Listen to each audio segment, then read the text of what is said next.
Of course, you know more than I do that if you are given a responsibility for a particular function in Nigeria to do, you allow the people to assess you. My dear sister, you see, discovered that Professor Nena Oti, the returning officer in Abia State,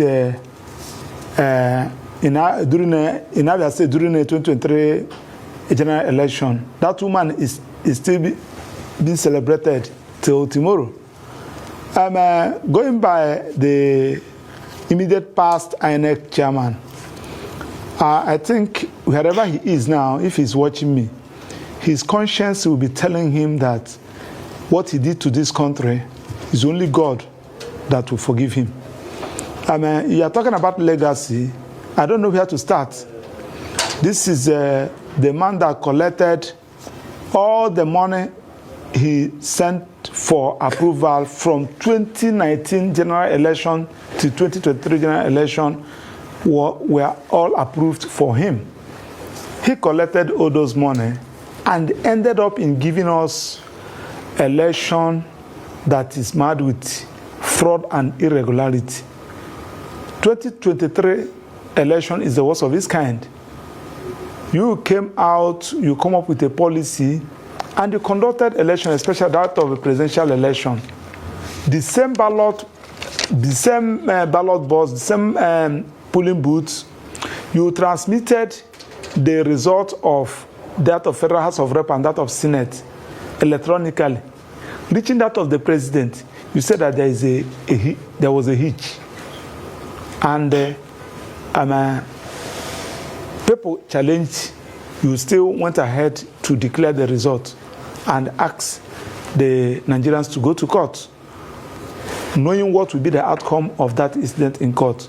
So he has left a very big negative legacy for himself, because I know that the president has already awarded him with an honorary award, because the president is also one of the major beneficiaries of that election irregularity. So if it's a very sane society, as he is leaving the office, this anti-graft agency should step in to get him arrested so that he will not run away and leave the share of this country. Of course, there is no way he will leave the share of this country. Running to which country?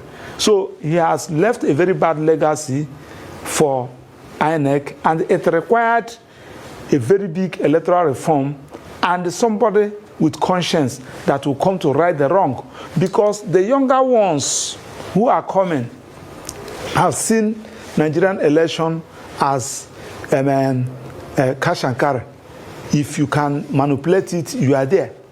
So, and you have seen what is also going on in National Assembly, how they are fighting among themselves, and nobody is talking about electoral reform. Upon all the whole protests, upon all the whole recommendations, upon all the whole memo sent to them, please reform this so that we'll have a credible election in 2027. But they are the beneficiary of that fraud, and they want that fraud to continue. So when you're talking about legacy, the Professor Mahmoud Yakubu deserved the best award for the worst electoral umpire in the whole world. That is my assessment, and I believe that will be the assessment of the majority of true Nigerians. Well, Maxwell Opara, your candor will certainly be appreciated by many. A persistent criticism across the electoral cycles, of course, have been the perceived lack of INEC's true independence, attributed to political influences and interference, partisan politics, etc. How do you think Professor Yakubu defended the Commission's independence against the political class, and what could his predecessor do better to avoid the same situations? He worked with the politicians, the power that be, as against the Nigerian people, and that's why during his own time, you discover that somebody with somebody that never participated in a primary becomes a candidate of a political party. In his own time, we discovered a lot of irregularities. I don't know where to start. So the point I am making generally is that Professor Mahmoud Yakubu has failed this country. He has brought in a very bad precedent that the person that is coming, because the person that is coming may be worse than him, because why I'm saying that the person may be worse than him is that unless we amend this electoral act and correct all those irregularities that we have seen, because judiciary also assisted him in that irregularity, where they say that a policy made by an institution is no longer part of the law, because you made a policy and it was based on that your policy that people risk their life from Asia, America, UK to Nigeria to come and register. After registering, they went back. During the election, they came back to register, only for you to tell them that their votes was not captured in IRF because of the technical hitch. So I don't know how to describe him. In fact, I don't even know how Professor Yakubu will go to bed and sleep with his two eyes closed, considering what is happening in this country. Go to Abia State. You see what is happening in Abia State because of the decision of a woman. The decision, one decision, see the kind of development that is going on in Abia State. Because when somebody, I think one governor told the commissioners, you know that nobody voted me here. You know how I managed to get into this office. So nobody should even try to direct me, which is true. Nobody voted him. Everybody knows how he entered into that office. So free and fair election is the key. If you're talking about insecurity, it anchors on free and fair election. If you're talking about inflation, if you're talking about whatever thing that is going on in the society, it's anchored on free and fair election.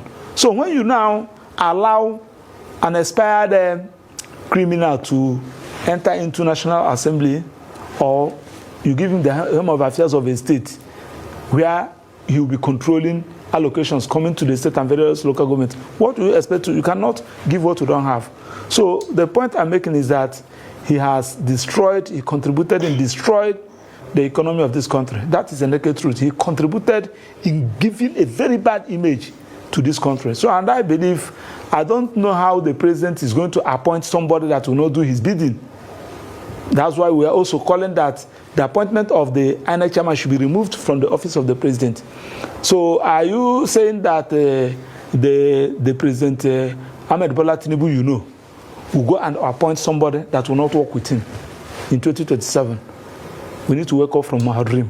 So Mahmoud Yakubu has led the president, and to worsen it, most of the decisions he took has been received judicial backing, because even that the judiciary took a decision and right some wrongs, nullify some elections, remove technicality. I don't think that they will have the guts to rig election and ask us to go to court, because it has been happening. Remember that during Morisiwu, the time Morisiwu was the INEC chairman, in Anambra election during that time of Anduba, people were still queuing online. Morisiwu announced result and declared Anduba winner, and said that America should come to Nigeria and learn how to conduct election.